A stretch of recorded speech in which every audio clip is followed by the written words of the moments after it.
एक जंगल को काट के अब दूसरे जंगल को काटने की चल रही है तैयारी। पहले डायमंड माइनिंग के लिए और अब कोल माइनिंग के लिए। छत्तीसगढ़ का ये अरण्य जंगल जो कि 841 हेक्टेयर में फैला हुआ है, इस फॉरेस्ट को पूरा काट देने की परमिशन पास कर दी गई है और वहाँ के लोग इस जंगल को बचाने की पूरी कोशिश कर रहे हैं। तो आइए जानते हैं आखिर क्यों और कैसे सुंदरलाल बहुगुणा के गुजर जाने के बाद हमें फिर से चिपको मूवमेंट को शुरू करने की जरूरत पड़ रही है। चिपको मूवमेंट एक मूवमेंट था, एक स्टेप था सुंदरलाल बहुगुणा की तरफ से, जिसमें उन्होंने ट्रीज और फॉरेस्ट को बचाने के लिए एक इनिशिएटिव लिया था। राजस्थान सरकार इस फॉरेस्ट का कुछ हिस्सा ओन करती है और इन जंगलों में पहले भी एक बार कोल माइनिंग हो चुकी है, क्योंकि ये फॉरेस्ट कोल माइनिंग में रिच है। इस माइनिंग के कॉन्ट्रैक्टर अडानी जी थे।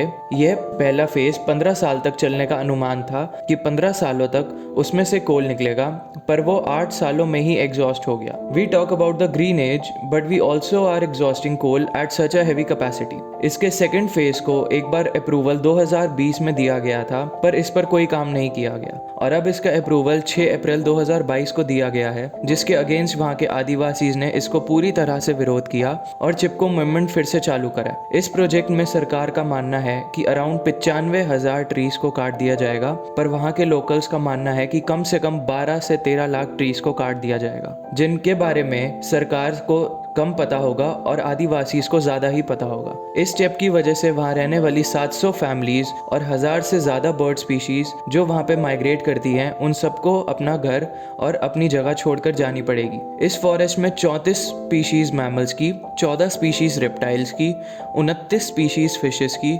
86 स्पीशीज़ ट्रीज की, 51 स्पीशीज़ मेडिसिन प्लांट्स की और 19 स्पीशीज़ हर्ब्स की और 12 स्पीशीज़ ग्रास की पाई जाती हैं। तो उनका क्या? इस फॉरेस्ट का हमारी इकोलॉजी पे बहुत बड़ा इम्पैक्ट पड़ेगा अगर ये काट दिया जाएगा तो। और इन सब स्पीशीज़ का और इन सब लोगों का आखिर होगा क्या? अपने व्यूज़ नीचे दिए गए कमेंट बॉक्स में ज़रूर बताइएगा और लिखिएगा कि क्या सरकार ने सही कदम लिया या नहीं।